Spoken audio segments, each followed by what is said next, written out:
Each day, Jesus was teaching at the temple. And each evening, he went out to spend the night on the hill called the Mount of Olives. And all the people came early in the morning to hear him at the temple. Now the festival of unleavened bread called the Passover was approaching. And the chief priests and the teachers of the law were looking for some way to get rid of Jesus, for they were afraid of the people. Then Satan entered Judas, called Iscariot, one of the 12. And Judas went to the chief priests and the officers of the temple guard and discussed with them how he might betray Jesus. They were delighted and agreed to give him money. He consented and watched for an opportunity to hand Jesus over to them when no crowd was present. A dispute later arose among the disciples as to which of them was considered to be greatest. Jesus said to them, "The kings of the Gentiles lord it over them, and those who exercise authority over them call themselves benefactors. But you are not to be like that. Instead, the greatest among you should be like the youngest, and the one who rules like the one who serves. For who is greater, the one who is at the table or the one who serves? Is it not the one who is at the table? But I am among you as one who serves. You are those who have stood by me in my trials, and I confer on you a kingdom, just as my Father conferred one on me, so that you may eat and drink at my table in my kingdom and sit on thrones, judging the 12 tribes of Israel." Simon, Satan has asked to sift all of you as wheat. But I have prayed for you, Simon, that your faith may not fail. And when you have turned back, strengthen your brothers.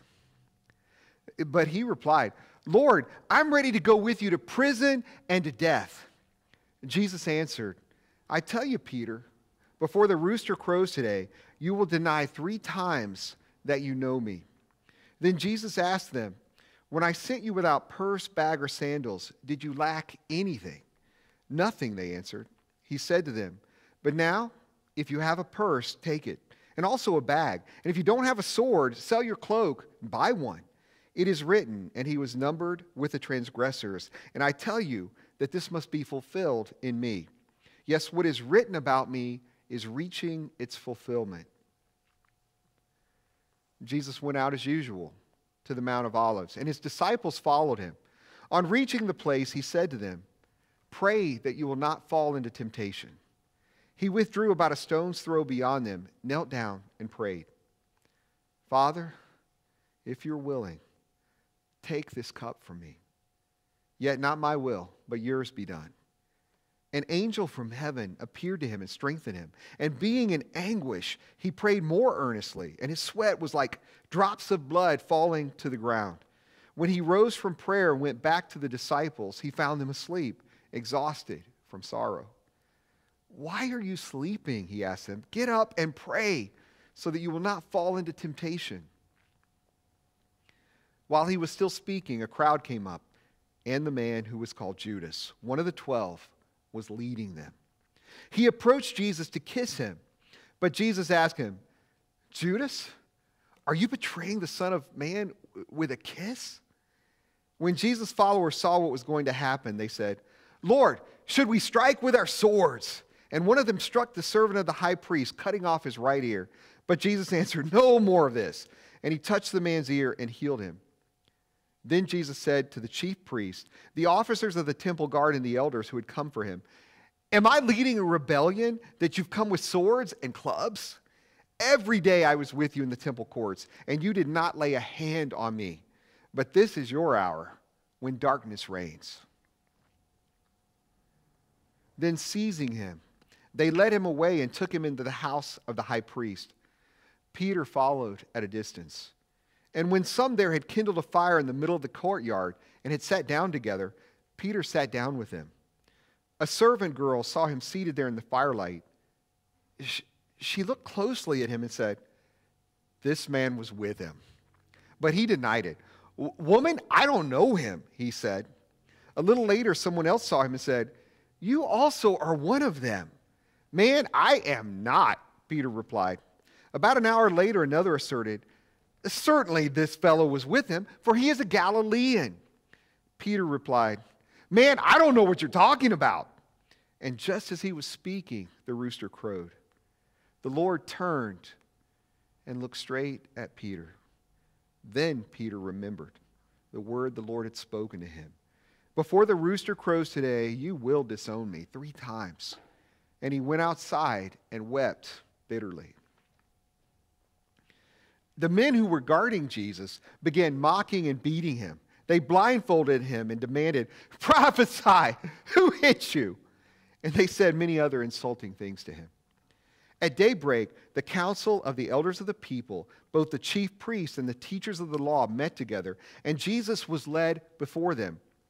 "If you are the Messiah," they said, "tell us." Jesus answered, "If I tell you, you will not believe me. And if I ask you, you would not answer. But from now on, the Son of Man will be seated at the right hand of the mighty God." They all asked, "Are you then the Son of God?" He replied, "You say that I am." Then they said, "Why do we need more testimony? We have heard it from his own lips." Then the whole assembly rose and led him off to Pilate. And they began to accuse him, saying, "We have found this man subverting our nation. He opposes payment of taxes to Caesar and claims to be Messiah, a king." So Pilate asked Jesus, "Are you the king of the Jews?" "You've said so," Jesus replied. Then Pilate announced to the chief priests and the crowd, "I find no basis for a charge against this man." But they insisted, "He stirs up people all over Judea by his teaching. He started in Galilee and has come all the way here." On hearing this, Pilate asked if the man was a Galilean. When he learned that Jesus was under Herod's jurisdiction, he sent him to Herod, who was also in Jerusalem at that time. When Herod saw Jesus, he was greatly pleased, because for a long time he had been wanting to see him. From what he had heard about him, he hoped to see him perform a sign of some sort. He plied him with many questions, but Jesus gave him no answer. The chief priests and the teachers of the law were standing there, vehemently accusing him. Then Herod and his soldiers ridiculed and mocked him. Dressing him in an elegant robe, they sent him back to Pilate. That day, Herod and Pilate became friends. Before this, they had been enemies. Pilate called together the chief priests, the rulers, and the people, and said to them, "You brought me this man as one who was inciting the people to rebellion. I have examined him in your presence and have found no basis for your charges against him. Neither has Herod, for he sent him back to us. As you can see, he has done nothing to deserve death. Therefore, I will punish him and then release him." But the whole crowd shouted, "Away with this man! Release Barabbas to us." Barabbas had been thrown into prison for an insurrection in the city and for murder. Wanting to release Jesus, Pilate appealed to them again, but they kept shouting, "Crucify him! Crucify him!" For the 3rd time he spoke to them, "Why? What crime has this man committed? I have found in him no grounds for the death penalty. Therefore, I will have him punished and then release him." But with loud shouts, they insistently demanded that he be crucified, and their shouts prevailed. So Pilate decided to grant their demand. He released the man who had been thrown into prison for insurrection and murder, the one they asked for, and surrendered Jesus to their will. As the soldiers led him away, they seized Simon from Cyrene, who was on his way in from the country, and put the cross on him and made him carry it behind Jesus.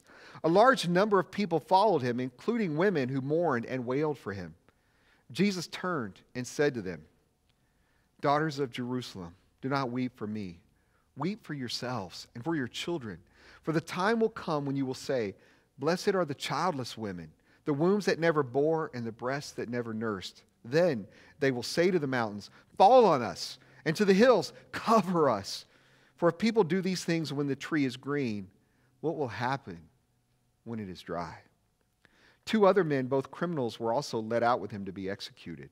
When they came to the place called the Skull, they crucified him there along with the criminals, one on his right, the other on his left.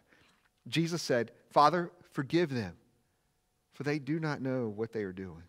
And they divided up his clothes by casting lots. The people stood watching. The rulers even sneered at him. They said, "He saved others. Let him save himself if he's God's Messiah, the chosen one." The soldiers also came up and mocked him. They offered him wine vinegar and said, "If you are the King of Jews, save yourself." There was a written notice above him which read, "This is the King of the Jews." One of the criminals who hung there hurled insults at him. "Aren't you the Messiah? Save yourself and us." But the other criminal rebuked him. "Don't you fear God," he said, "since you are under the same sentence? We are punished justly, for we are getting what our deeds deserve. But this man has done nothing wrong." Then he said, "Jesus, remember me when you come into your kingdom." Jesus answered him, "Truly, I tell you, today you will be with me in paradise." It was now about noon, and darkness came over the whole land until 3 p.m, for the sun stopped shining, and the curtain of the temple was torn in two. Jesus called out with a loud voice, "Father, into your hands I commit my spirit." When he had said this, he breathed his last. The centurion, seeing what had happened, praised God and said, "Surely this was a righteous man." When all the people who had gathered to witness this sight saw what took place, they beat their breasts and went away. But all those who knew him, including the women who had followed him from Galilee, stood at a distance watching these things. Now there was a man named Joseph, a member of the council, a good and upright man, who had not consented to their decision and action. He came from the Judean town of Arimathea, and he himself was waiting for the kingdom of God. Going to Pilate, he asked for Jesus' body. Then he took it down, wrapped it in linen cloth, and placed it in a tomb cut in the rock, one in which no one had yet been laid. It was preparation day, and the Sabbath was about to begin. The women who had come with Jesus from Galilee followed Joseph and saw the tomb and how his body was laid in it. Then they went home and prepared spices and perfumes, but they rested on the Sabbath in obedience to the commandment.